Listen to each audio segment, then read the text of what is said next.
Ha llegado la hora de hablar acerca de la primera Navidad. En esta serie de evidencias hemos tocado el tema de los orígenes de la Navidad. Hemos analizado la profecía, hemos podido estudiar acerca del contexto geográfico, cultural y político del primer siglo. Pero en esta ocasión queremos hablar de manera específica acerca de esa noche. ¿Qué sucedió? Y qué realmente no sucedió como muchos esperaban. Antes de esa primera noche, queremos saber qué sucedió, qué elementos rodearon ese nacimiento, qué sucedió antes de la primera noche de la Navidad.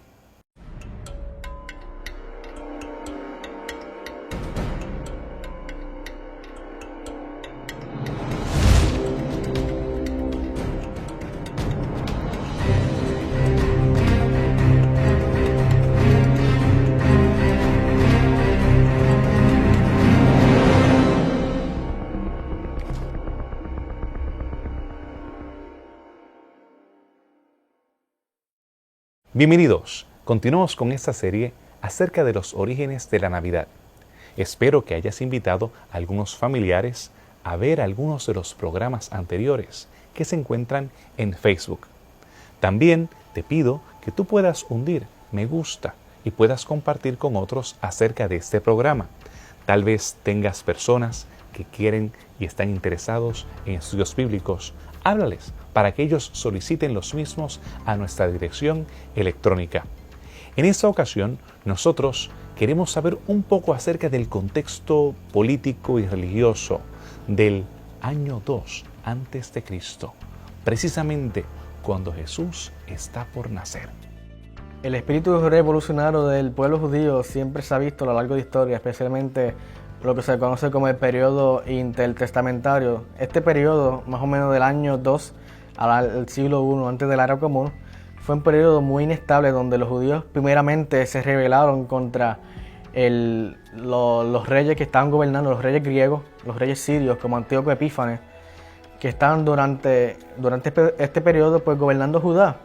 Y en este periodo pues esto motivó, debido a que Antíoco hizo muchos cambios para las tradiciones judías, esto provocó muchos movimientos, especialmente movimientos como los macabeos, que fueron muy positivos para ellos porque lograron hacer su blanco y su meta. Lograron sacar a Antíoco, lograron rebelarse con éxito y lograron pues obviamente pues volver a retomar sus antiguas tradiciones judaicas. Y este mismo espíritu revolucionario caracterizó al judaísmo durante todo este periodo. Y este es el mismo espíritu que también vemos cuando Jesús nació alrededor del año 6, 5, hasta el año 2 antes de la era común. Y durante este periodo también vemos cómo se manifiesta este mismo espíritu en el reino del gobernador Herodes el Grande. Herodes el Grande fue una persona muy característica, muy importante para la historia arqueológica y de la arquitectura antigua, porque fue una persona que construyó demasiado y por eso se le llama Herodes el Grande, porque lo que él hizo fue una obra muy grande desde ese punto de vista. Pero para los judíos este fue uno de los peores reyes, porque era un rey muy intolerante con los judíos, era muy malo, y en vez de él apoyar a los mismos judíos, él siempre pues estaba tratando de apoyar al Imperio Romano. Y esto provocaba pues ciertas tensiones entre los judíos y el mismo Herodes. Y cuando él muere luego, en el año 4, pues se puso a su hijo Arquelao que gobernara en su lugar, que también fue igual de malo y que también provocó porque los judíos se molestaran y hicieran ciertas rebeliones en contra de él. Así que este es el contexto en el cual Jesús está naciendo, en la cual pues los primeros judíos pues estaban pues formando sus movimientos mesiánicos. Y este es el movimiento pues, y este tipo de espíritu es el mismo que da origen y da el nacimiento, y es como Jesús se formó en aquel contexto. La idea que tenemos de Herodes es usualmente de alguien cruel, alguien que hizo cosas terribles, y lo cierto es que la historia lo recuerda de esa manera. Josefo presenta cuadros horribles de las matanzas que hizo. Sin embargo, matanzas como la de los santos inocentes no son tan grandes como nosotros muchas veces escuchamos de boca de algunos predicadores. Si estamos hablando de una población muy pequeña, en el caso de Belén, pues estamos hablando de 15 o 20 niños menores de 2 años. Pero ¿qué más podemos aprender acerca de Herodes? ¿realmente fue grande como algunos arqueólogos queremos celebrar sus estructuras colosales y su marca, su legado arquitectónico? ¿O realmente fue un rey que solamente fue bárbaro y se dedicó a hacer terribles actos contra su población? Herodes era idumeo, quiere decir que era descendiente quizás de mezclas de tribus árabes con lo que nosotros conocemos la descendencia de los edomitas, y de ahí viene justamente la mezcla de Herodes. Así que él era nativo de Palestina y era casado con una princesa hasmoniana llamada Merian. He ahí, en base a eso, donde Herodes clama el derecho de ser rey de los judíos, porque antes de eso se había establecido, luego de la guerra de los macabeos, una dinastía prácticamente judía, que descendía de Judas Macabeo, sus hermanos, y que se llamaba la dinastía hasmoniana. Así que por allí Herodes clamaba derecho al trono. Pero Herodes es conocido, es famoso por tres aspectos importantes. Primero, era un gran político. De hecho, cuando comienza la historia de Roma, entre la guerra civil que hubo entre Marcos Antonio y Cleopatra contra Octavios, que luego se transforma en Augustus, Herodes comienza esta guerra aliado con Marcos Antonio y Cleopatra, que ellos querían unir Egipto y Roma y hacer un imperio mundial. Sin embargo, luego que Octavio logra derrotarlos y Marcos Antonio y Cleopatra cometen suicidio en Egipto, entonces Herodes hace un viaje rápido, deja a su familia en uno de los fuertes que él había construido y habla con Octavio y le dice que siempre había estado de su lado.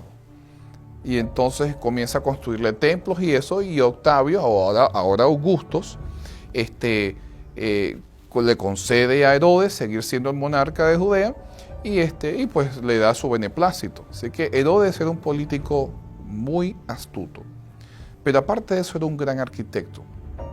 De hecho, muchos de los fuertes que hoy nosotros en día encontramos, que han sido mejores construidos y más famosos, que encontramos en toda la provincia de Judea, todo lo que es el área, inclusive hasta Jordania, fueron construidos por Herodes. Estamos hablando de fuertes tan famosos como Masada, como el fuerte Herodium, que está justo en las afueras de Belén, como el fuerte de Macarios, donde fue decapitado Juan el Bautista. Todos estos fuertes fueron construidos, inclusive la ciudad de Cesarea Marítima, que en realidad fue una ciudad construida en honor al César, fue también obra prácticamente de Herodes el Grande. Así que era un gran arquitecto. E inclusive, si vamos al templo judío, quien reconstruyó el templo judío y lo hizo para ganarse el favor de los judíos justamente, fue Herodes también. Así que era un gran arquitecto. Pero el tercer aspecto por lo cual Herodes también era conocido era por su crueldad. Herodes era un hombre cruel, sobre todo cuando tenía que ver, cuando tenía algún tipo de sospecha de que alguien quería usurpar su derecho de ser rey de los judíos. Ahora, hay que establecer algo claro: Herodes no era rey en el sentido literal de la palabra. Herodes en realidad era más que todo un gobernador que estaba bajo la autoridad del emperador de Roma. Por lo tanto, Herodes no conquistó tierra, todo lo que Herodes tenía es sencillamente una concesión del Imperio Romano para poder gobernar esa área o ese estado que se le había asignado. Por lo tanto, en realidad, si nosotros podemos pensar en Herodes en términos modernos, Herodes es más que todo un gobernador, no necesariamente un rey. Sin embargo, era muy celoso en cuanto a quién podía usurpar su trono y quién no se sometía a su autoridad. De hecho, él asesinó a su suegra, asesinó a su esposa, a una de sus esposas, asesinó a varios de sus hijos, asesinó a su cuñado y a varias personas, porque siempre que tuvo sospecha y de cosas terribles, su cuñado lo ahogó, a su esposa la mandó a ejecutar. Y fueron tantas los asesinatos y las barbaridades que hizo, que justo cuando Herodes iba a morir, él sabía que la gente se iba a alegrar de su muerte. Por lo tanto, ordenó la ejecución de entre 4.000 a 6.000 judíos ese día, para que el día que él muriera, alguien llorara por alguna razón, pero que no hubiese alegría, sino que la gente llorara por los muertos que él había ejecutado, pero al mismo tiempo hubiera llanto porque él había muerto. Menos mal que al él morir, la orden no fue ejecutada. Sin embargo, muestra una vez más la crueldad de Herodes. El contexto del segundo año antes de Cristo es uno de intriga. Nosotros, antes de Herodes, teníamos el reinado de los reyes macabeos. Hubieron guerras intestinas, fratricidas, vemos genocidio, vemos conversiones forzosas en el caso de Galilea y también en el caso de los edomitas. Y ahora, a través de su astucia, de su capacidad de entrar en círculos escogidos y políticamente aliarse y cambiar de aliados en momentos claves, Herodes permanece en el trono y realmente logra controlar toda la región. Ningún rey había tenido tanto control sobre esa región, sino desde los tiempos del mismo Salomón. Nosotros podemos reconocer en Herodes una figura enigmática. Por un lado, tenemos muchas contribuciones que reconocer.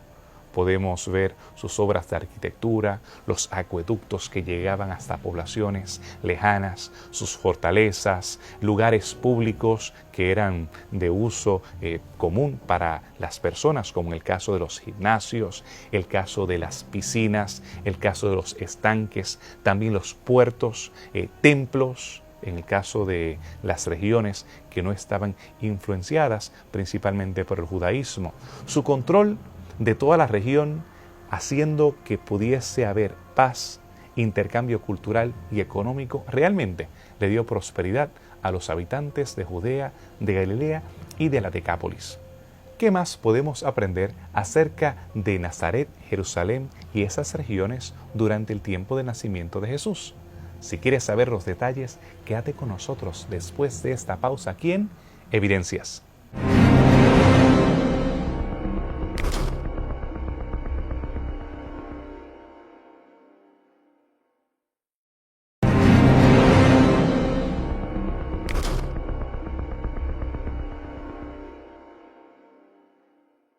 De regreso a esta pausa, nosotros le habíamos asegurado que íbamos a dar más detalles acerca de la diferencia entre Jerusalén y Nazaret.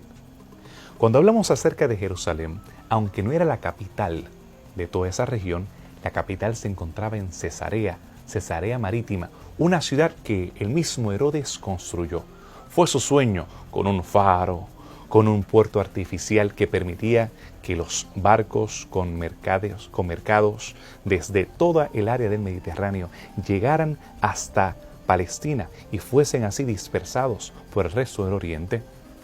Ahora vemos a Jerusalén cosmopolita, igual que Cesarea, con un orgullo de las personas que vivían en Jerusalén, como usualmente sucede en las capitales de diferentes partes del mundo, y lo contrastamos con Nazaret, tan insignificante que ni siquiera aparecía en muchos de los registros del área y del tiempo. Pero sí nosotros tenemos evidencia arqueológica que existía esa pequeña villa.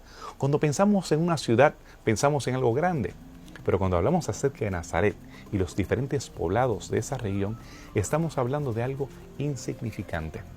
Y no fue una niña de la aristocracia, una jovencita de grandes familias o de aquellos que eran importantes, la que fue seleccionada para concebir a Jesús, sino que fue una campesina, una sencilla adolescente campesina que vivía en esa región de Galilea, que ni siquiera era una región apreciada por la mayoría de los judíos. Esta jovencita ahora queda embarazada. En su contexto, ¿qué significaba quedar embarazada sin estar casada formalmente? ¿Qué efecto tenía para ella el vivir en una sociedad dominada por vergüenza y honor? ¿Y qué implicaciones tenía este embarazo no esperado? En Mateo capítulo 1, por ejemplo, se nos presenta a María como una mujer que recibió una visión de un ángel que le vino a decir que iba a tener un hijo. El ángel también le comunicó que su prima Elizabeth también estaba embarazada y que ya hacían 6 meses. Esto hizo que María decidiera también visitar a Elizabeth y ver qué era de ella con respecto al hijo que ella iba a tener. Y este encuentro entre María y Elizabeth produjo que el feto de una brincara de alegría por el encuentro entre estos dos hijos que en el futuro iban a ser engendrados. Lo interesante de María es que la Biblia presenta a María a veces con un carácter no muy positivo. Y cuando digo un carácter muy positivo es cómo las personas estaban mirando a María cuando ella estaba embarazada. Estamos hablando que María no tenía un esposo, no era casada y sin embargo estaba embarazada. En la religión judía, en el judaísmo, una persona embarazada era ocasión de ser apedreada y botada del pueblo porque había cometido fornicación. Eso es, había tenido contacto sexual con una persona que no es su pareja.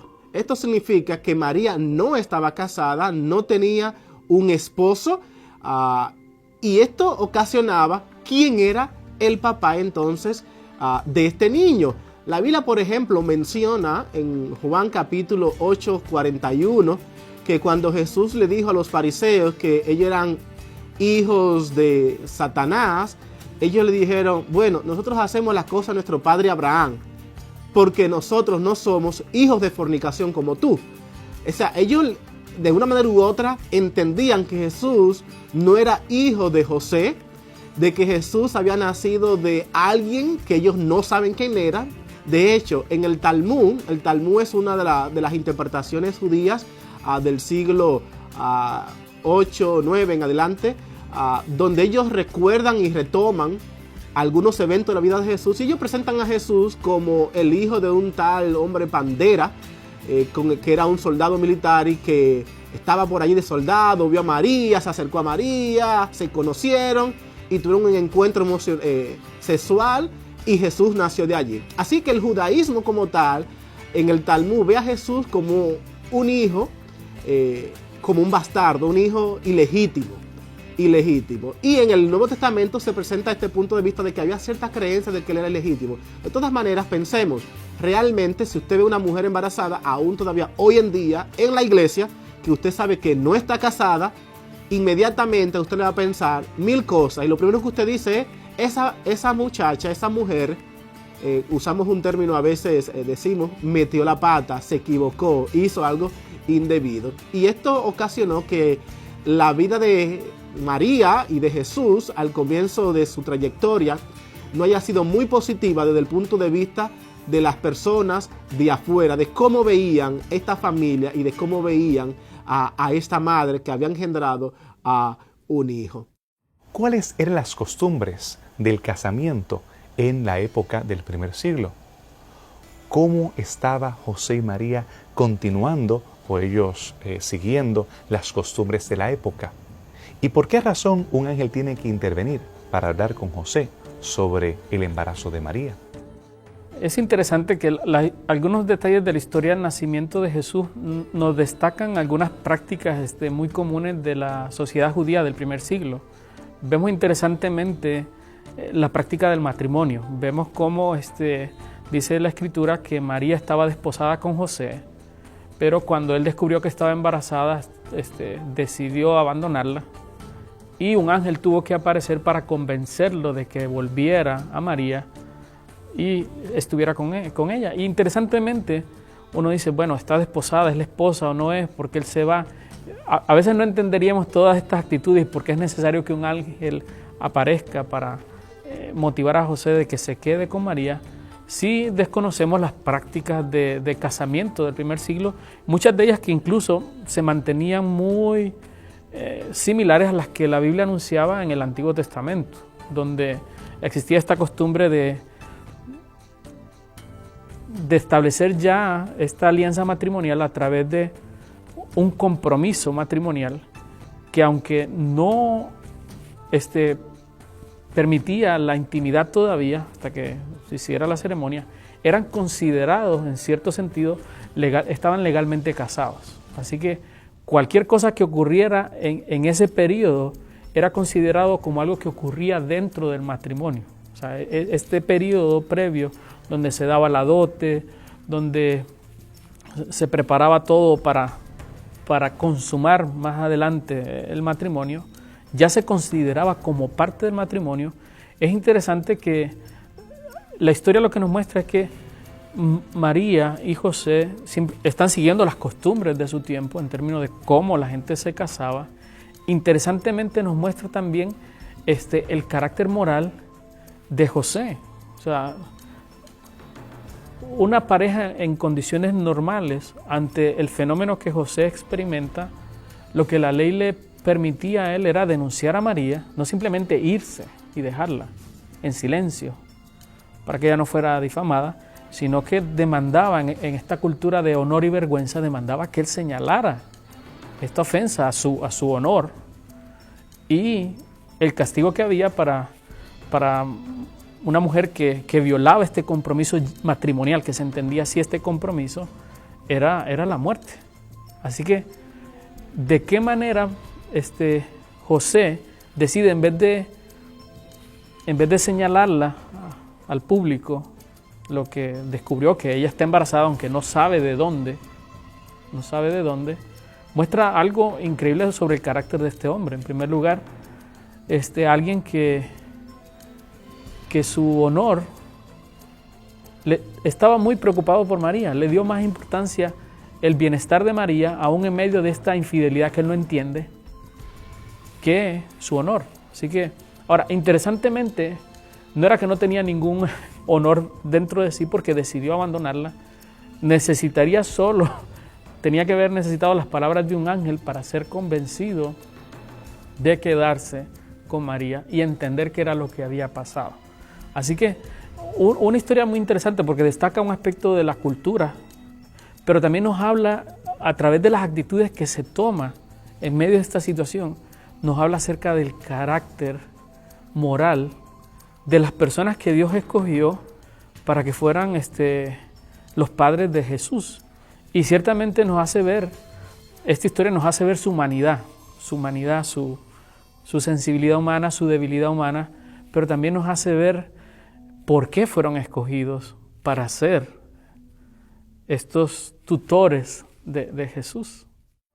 Jerusalén, Nazaret, dos mundos completamente diferentes. Ustedes podrían concluir que, pues, son regiones judías, pero no. La realidad de Nazaret y la realidad de Jerusalén eran completamente diferentes. Aquella ciudad jebusea, que había sido importante desde los tiempos de los egipcios, se mantuvo así durante la época cananea. En el tiempo cuando David la convierte en capital del imperio, es embellecida con estructuras colosales, con palacios, con estructuras que eran utilizadas para el entretenimiento de las personas y también con piscinas o estanques para que muchas personas pudiesen poblar esa área. No la podemos ni siquiera comparar con la sencilla Nazaret, con aquella villa de algunos cientos de personas, donde la vida y el tiempo pasaba a una cadencia completamente diferente.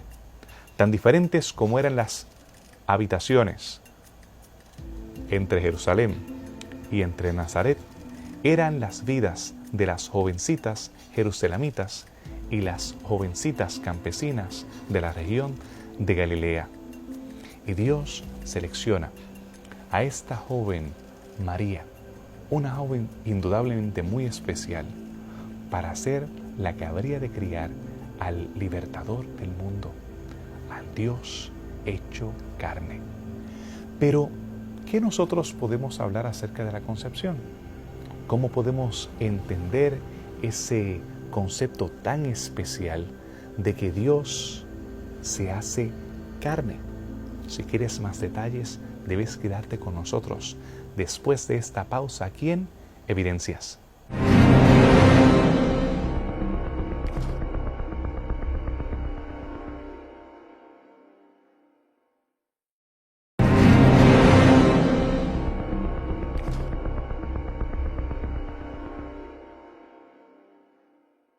De regreso a este tema tan especial y tan profundo de la concepción de Jesús. Queremos que tal vez tú llames a algún vecino o alguna persona que está interesada en el tema. O tal vez si no ha podido estudiar y estar con nosotros en la primera parte, lo mejor será que lo invites a ir a nuestra página en Facebook para que vea el programa en su totalidad. No solamente el programa, sino tal vez el resto de la serie que se encuentra allí. También te invitamos a solicitar nuestra serie de estudios bíblicos si quieres profundizar en el estudio de las Escrituras. Bueno, ¿qué en cuanto a la concepción? Realmente, para muchas personas en el Oriente, todavía hoy se les hace difícil poder aceptar la idea de un hijo de Dios, de que Dios haya tenido relaciones con una humana. Y esa es una de las objeciones principales de los musulmanes en contra del cristianismo. Pero, ¿cómo podemos entender nosotros realmente el concepto de hijo de Dios y de la Inmaculada Concepción? Si nosotros retrocedemos un poco y vamos quizás a la cultura primero mesopotámica, estamos hablando de naciones como Asiria, la nación de la ciudad de Ur, los elamitas, los babilonios, todas estas culturas. Dentro de ellos y dentro de sus mitologías existía la posibilidad de que un ser divino se uniese, y estamos hablando de que en realidad hubiese una especie de unión semisexual entre el ser divino y el ser humano, y de ahí concibiesen justamente un ser que pudiese ser llamado divino. De hecho, muchos de los reyes asirios clamaban ser descendientes de deidades de estos panteones, incluyendo Ishtar, Shamash y otros dioses Tiamat y otros dioses que existían en la antigua Mesopotamia. Ahora, este concepto luego también se trasciende a la mitología greco-romana en lo que se llaman los famosos demidioses, que eran seres humanos que habían sido nuevamente concebidos por una unión semisexual entre un dios, ¿okay?, un dios griego y un ser humano. De hecho, toda la mitología que trasciende al surgimiento de la ciudad de Roma en sí misma justamente se basa en eso, porque Rómulo y Remo justamente supuestamente son demidioses. Su madre es humana, pero es desechada luego y entonces es tomada por uno de los dioses, el dios del río, la cual la hace embarazada y entonces surgen de ella surgen justamente estos dos fundadores de Roma que en la mitología romana, lo cual no obviamente nadie la considera como un hecho histórico, sino más que todo mitología, entonces se consideran como semidioses. Por lo tanto, dentro de la cultura greco-romana, eso era posible. Lo que no era posible dentro de la mitología greco-romana es que un ser que no era hecho de carne, sarcos en el griego, se transformase en un ser de carne. En otras palabras, un ser divino que se transformase completamente en un ser humano. Eso era totalmente inconcebible dentro de la cultura greco-romana por una sencilla y llana razón. La carne es corrupta, o sea, el ser humano es corrupto, muere, está lleno de defectos, de placeres, búsqueda de placeres, de defectos de carácter, mientras que los seres divinos o el ser divino es supuestamente puro.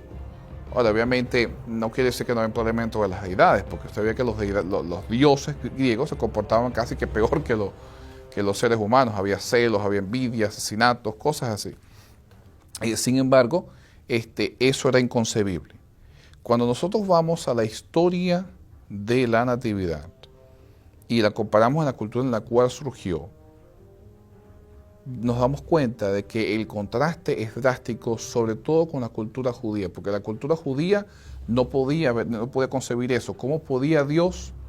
O sea, Dios podía hacer ciertos milagros. De hecho, si nosotros vamos a los precedentes de la historia del surgimiento milagroso de un niño, vemos por lo menos en la historia de Abraham y Sara, donde Sara, luego de que ha pasado su tiempo de poder tener fertilidad, de poder concebir, tanto de Abraham como de Sara, entonces tienen a Isaac. Vamos más cerca a la historia de Jesús, vemos lo que pasó con Juan el Bautista. La misma idea. No podían concebir, no podían quedar embarazados, no podían tener un niño, y de repente ocurre el milagro. Pero siempre está el elemento de los dos humanos. En el caso de Jesús, vemos de que surge justamente el proceso de transformación. O sea, dentro de María, Dios viene y es como que Dios se metiera dentro de María y surgiera. Por lo tanto, tiene similitudes con las creencias griegas y mesopotámicas en el hecho de que un Dios y un ser humano pueden en alguna forma cooperar para producir un ser que sea humano y sea divino al mismo tiempo. Pero al mismo tiempo se diferencia porque en todas estas mitologías hay una unión semisexual entre ambos. Hay una especie de romanticismo y de amor entre uno y el otro, lo cual no lo encontramos en la historia de la Navidad, sino más que todo es una transformación en un ser divino que decide transformarse en un ser humano, lo cual dentro de los griegos es un no, eso no puede darse. Por lo tanto, hay similitudes, pero hay marcadas diferencias. Y es interesante de que dentro de la cultura judía, el Mesías que habría de venir, a pesar de que se describía en forma humana, también tenía títulos divinos. Nosotros podemos recordar profecías como, y llamará su nombre admirable, Dios fuerte, Padre eterno y príncipe de paz. Y esto justamente elucidando al Mesías que habría de venir. Por lo tanto, la idea de que el Mesías que habría de venir era un ser humano, pero al mismo tiempo tenía títulos divinos, era accesible dentro de la cultura judía. Lo que no era accesible es quizás la forma en la cual Dios escogió hacer justamente este milagro.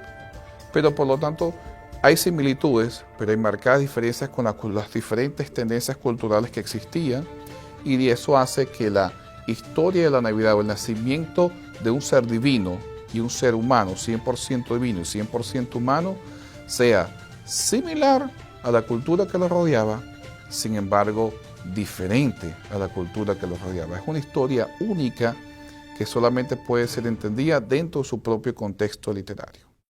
No tenemos evidencia bíblica de la celebración de la concepción de Cristo Jesús. Sin embargo, ¿cuándo comenzó a celebrarse la misma entre los cristianos? ¿Será que nosotros deberíamos celebrar la Inmaculada Concepción de Cristo Jesús? A través de la historia, en vista de las grandes barbaridades que decían tanto los romanos como los judíos en contra de María, los cristianos vieron necesidad de resaltar el valor de María. Viendo en algunos textos como Lucas 1:35 que decía que María había concebido por el Espíritu Santo, la iglesia comenzó a hablar de la Santa Concepción. Ya en el siglo IV con San Agustín, uno de los grandes originadores y fundadores de la iglesia cristiana católica romana, comenzó a hablar de la importancia de la pureza de María, y comenzó a resaltar que María era bien pura y que no había cometido ninguna falta. Esto llevó a la iglesia no solamente a defender a María como una mujer pura, sino también llevó a la iglesia a pensar que María, en un sentido, había subido a un nivel tan grande, tan alto o tan elevado que merecía hasta un sentido cierta adoración. De hecho, la Biblia la tomó a ella como una de las mejores mujeres de la época, porque Dios decidió que ella fuera la madre de su hijo Jesús. Eso indica que para Dios María tenía alta estima, pero la iglesia confundió el concepto de ser un portador de Dios a convertirse en una persona en un sentido casi hasta divina, a tal punto que mereciera ya adoración y se convirtiera hasta más importante que el hijo. Lo importante de María era que era la madre de Jesús. La Biblia está presente: bienaventurada eres y bendita entre todas las mujeres. No porque ella era especial, sino el texto mismo dice, porque llevas en tu vientre al Hijo de Dios, al Mesías esperado. Así cuando ella fue a ver a Elizabeth reconoce esto. tú llevas a un hijo especial y por eso tú eres especial. Y al pensar en María y recordar a María como teniendo una concepción virginal, y es importante recalcar eso, y me parece que la Biblia le interesa, y es por eso que la Biblia no tiene temor de decir de que ella no estaba casada todavía con José cuando estuvo embarazada, porque la Biblia quiere dejar claro de que María no tuvo ningún contacto con hombre, y que el hijo que nació, de la única manera entonces que puede haber nacido es por el poder de Dios. De hecho, la Biblia presenta en Mateo, al final del capítulo 1, que José no conoció a María, indicando esto es un eufemismo. Un eufemismo es una forma ética de decir algo que podría ser antiético. Entonces usan el término conoció para decir que tuvo un contacto sexual. El texto dice, y José no conoció a María a pesar de que ya estaban casados hasta que Jesús dio a luz. De esta manera se evitaba la concepción de que más tarde, después de casarse, José la pudo haber concebido y Jesús nació de esa concepción. Así que se evita esto en la Biblia de mantener una unión o una relación o una razón del por qué ningún hombre estuvo en contacto con María para que Jesús pudiera nacer. Y esto entonces eleva a Jesús a un lugar especial en la tradición cristiana y en el pensamiento bíblico de que Jesús realmente es un hijo especial, nacido de Dios, pero que se hizo carne y humanizó a través de una mujer especial llamada María. La concepción del niño Jesús es simplemente un misterio. Yo no enfatizaría el elemento de Hijo de Dios tanto como el elemento de Dios hecho carne. El título sí es presentado en la Biblia, pero el concepto humano realmente deforma lo que la palabra del Señor quiere establecer acerca de Dios hecho carne. Si leemos en el libro de Filipenses, vemos que aquel que era Dios, que es Dios, se humilló a sí mismo y se vació, la kenosis, el vaciarse a sí mismo, que tenía un eco ya en el Antiguo Testamento, cuando Isaías nos asegura que Emmanuel es Dios hecho carne. ¿Cómo entenderlo? Es un misterio, el misterio de la bondad, el misterio de la misericordia, Dios haciéndose carne. Algunas personas han llegado a extremos tratando de explicar ese concepto de Dios siendo carne. Algunos han sugerido que la sangre de Jesús solamente tenía la mitad del paquete cromosomal, de alguna manera teniendo solamente los genes de María y no los de Dios. Sin embargo, nada podría ser más lejos de la verdad, porque Jesús era perfecto y por lo tanto, cuando en aquella ocasión Jesús fue concebido, se trata de que de la misma manera que Dios sopló y fue hecho un ser viviente, Dios mismo es el que entra en el vientre de María y Él se hace uno con nosotros, 100% Dios y 100% humano. ¿Cómo lo podemos explicar? No hay forma de explicarlo. En el caso de las tradiciones sobre la Inmaculada Concepción, bueno, tenemos que cuidarnos nuevamente de las influencias paganas y costumbres que no tienen origen bíblico. A diferencia del nacimiento de Jesús, que claramente lo vemos establecido en las Escrituras, el caso de la Inmaculada Concepción no tenemos ninguna evidencia, ni del evento, ni de la fecha, ni de su celebración. Por lo tanto, deberíamos alejarnos de la misma. Pero no solamente el nacimiento de Jesús es impactante e impresionante, tenemos otros elementos que sucedieron en esa época que las profecías del Antiguo Testamento estaban señalando. ¿Cuáles fueron? Y cómo los mismos ayudaron a poder entender lo maravilloso que fue la concepción de Cristo Jesús. Para estudiar más acerca del mismo, quédate con nosotros después de esta pausa aquí en Evidencias.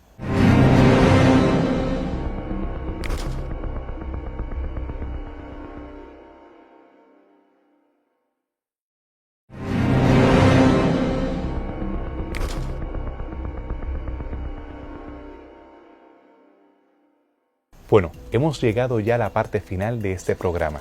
sobre el nacimiento de Jesús, la primera Navidad. ¿Qué profecía del Antiguo Testamento señalaba el nacimiento de alguien especial?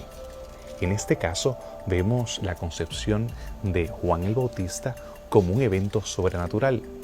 ¿Cómo esto ayudó a entender, tal vez por lo menos en la mente de los padres de María y los familiares inmediatos, lo especial de la concepción de aquella niña virgen? Varias profecías del Antiguo Testamento no solo hablaban acerca de la venida del Mesías, sino que hablaban de un mensajero que prepararía el camino para el Mesías. Interesantemente, Juan el Bautista, a través de su predicación, se identificó con este mensajero, no solo por lo que él decía, sino cómo la gente lo observaba. Él mismo se destacó como este mensajero anunciado en Isaías, y Jesús incluso señaló la función que él tenía como mensajero, señalando también profecías en Malaquías. Así que vemos que profecías en Malaquías, en Isaías, especialmente destacaban la función de este mensajero que preparaba el camino para Jehová, interesantemente, que luego va a ser utilizado para Jesús en el Nuevo Testamento.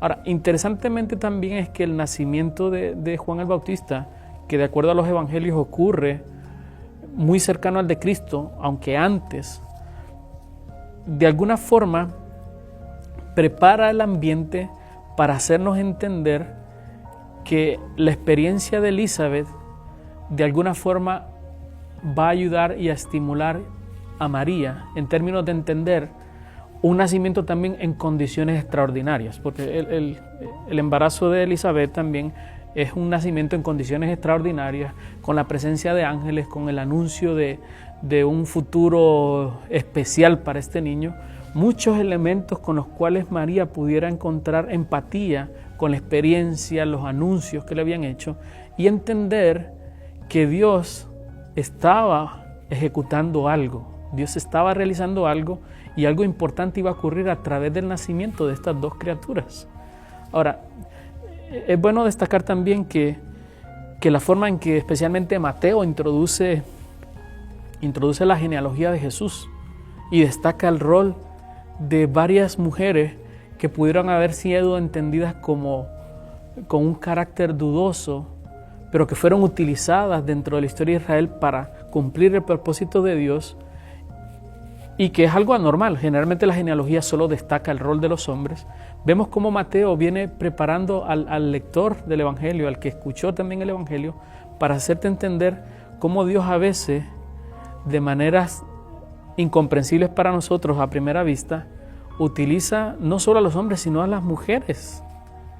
Incluso aquellas que tú puedes cuestionar por alguna cosa que no entiendes, las utiliza para salvar a su pueblo y para cumplir sus propósitos. Y yo creo que esto definitivamente prepara el camino para entender lo que Dios va a hacer a través de María y lo que está haciendo también a través de Elizabeth. Hay personas que han sugerido que el desarrollo doctrinal de la divinidad de Jesús es posterior, que se tratan de tradiciones que continúan estableciéndose sobre tradiciones. Algo así como aquel adagio de que aquella persona era buena, era tan y tan buena, olvidando su pasado oscuro, que cuando llega a la tercera o cuarta generación casi lo hacen un ángel.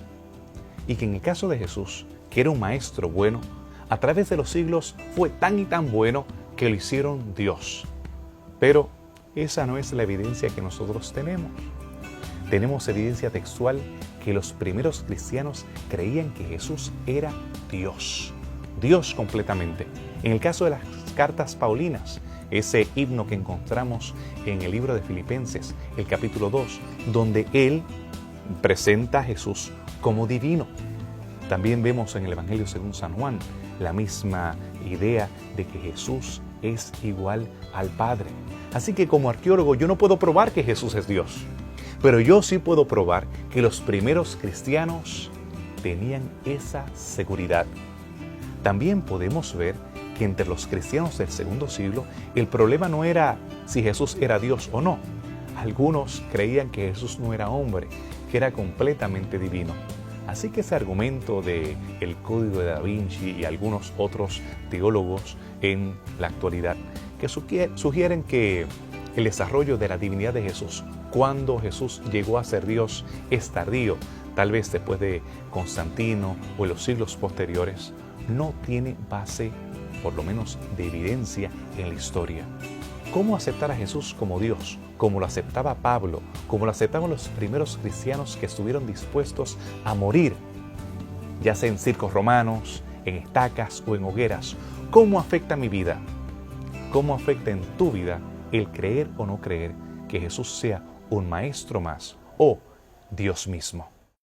En el Evangelio de Lucas, Lucas se enfatiza mucho en presentar a Jesús como hijo nacido de mujer, nacido de carne y sangre. Pero cuando vamos al Evangelio de Juan, Juan presenta que ese hijo que nació ya era el verbo que había creado los cielos y la tierra, pero que decidió venir a los hombres para salvarlos.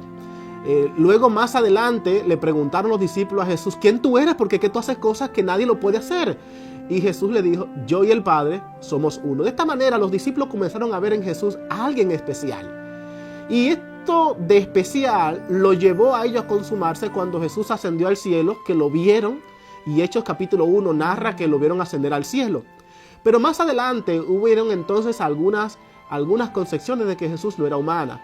Y 1 de Juan capítulo 4:1 dice, aquel que dice que Jesús no vino en carne es el anticristo. Así que hubieron los conceptos por decir o era humano o era divino. Pero la Biblia enfatiza que eran las dos cosas. Nosotros queremos a veces decir, bueno, cuánto humano era Jesús y cuánto divino era Jesús. En realidad Jesús era 100% divino y 100% humano. Tan sencillo como eso. Y eso afecta mi vida desde este punto de vista espiritual. Desde el punto de vista humano,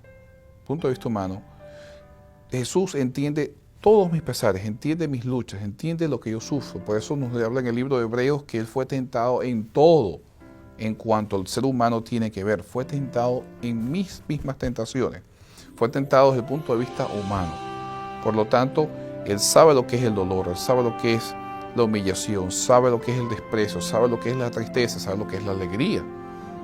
Por lo tanto, Jesús me entiende 100% como humano a mí. Pero al mismo tiempo, el hecho de que sea 100% divino me habla de su capacidad que tiene para ayudarme. Porque es Dios encarnado. Por eso soy el verbo o el logos se hizo carne. Porque Dios tomó toda la divinidad para poder ayudar al ser humano y la metió dentro de la cápsula de la humanidad. Para no solo entender, sino desde donde yo estoy, tener todo el poder divino para poder ayudarme a salir adelante. Ese es el amor de Dios, que hizo lo inconcebible. Lo divino se unió con lo humano y formaron el ser que hoy en día tiene la capacidad de entenderme, porque sabe como yo siento, experimenta como yo experimento, pero al mismo tiempo tiene la capacidad de ayudarme, porque es Dios. Este concepto de Jesús humanizarse para pagar el pecado y tomar nuestro lugar también nos lleva a otro rol. Si Jesús paga por mí, por mis pecados, significa que Él toma mi lugar. Pero como hay una sustitución, significa que ahora el lugar de Él, en un sentido figurado, yo lo ocupo. Jesús me da su justicia y Él toma mi justicia. Por lo tanto, Él paga por mí para que entonces yo ahora pueda disfrutar de los privilegios celestiales. Y esto es lo que la Biblia le llama la justificación. Dios ahora entonces no nos ve como pecadores. Dios nos ve como mira a Cristo, que es nuestro sustituto. Y esto es algo, cuando lo tomamos en cuenta de manera práctica, es algo que deberíamos motivarnos. Porque no importa qué tan pecadores seamos, no importa qué tan malos seamos, cuando Dios me mira a mí, Dios no me está mirando como ese pecador. Porque ya yo no soy ese pecador. Alguien tomó mi lugar, que fue Jesús. Y por lo tanto, el lugar de Jesús yo lo he tomado. Así que cuando Dios me mira a mí, en un sentido está mirando a Jesús. Me mira como una persona elevada, como una persona que ahora en Jesús es diferente y que por lo tanto tiene un futuro. Y eso, por lo menos a mí personalmente, me da esperanza, me da alivio de que Dios está conmigo y de que Dios por ninguna razón me va a abandonar, no importa qué tan mal o qué tan grave es mi situación actual. Dios siempre mira no lo que soy ahora, sino lo que puedo ser a través de Cristo Jesús. La primera Navidad, ¿se trata de una fábula? ¿Se tratan solamente de cuentos y tradiciones que han llegado hasta nuestros días? ¿Será que ese tal Jesús era un buen maestro? Alguien que era un filósofo, dio enseñanzas que son dignas de escuchar e de imitarse? ¿O realmente fue Dios hecho carne? Para mí, hace una gran diferencia reconocer quién es Jesús. En mi caso, yo lo reconozco como Dios, Dios mismo. Dios que estuvo dispuesto a humillarse, a vaciarse a sí mismo y llegar a ser un hombre obediente, obediente hasta la muerte y muerte de cruz. Él ha transformado mi vida y Él me ha dado la promesa que puede habitar en mí y transformar mi corazón. Yo, por mí mismo, nada pudiese hacer positivo. Él en mí ha sido capaz de hacer todo lo que para mí era imposible. ¿Quisieras tú permitir que aquel que nació en un pesebre hace 2000 años atrás también pueda nacer en tu vida? Que Él pueda hacer ese milagro transformador en tu experiencia. Quiere el Señor que así tú se lo permitas, que abras tu corazón y aceptes que Él pueda nacer en tu vida.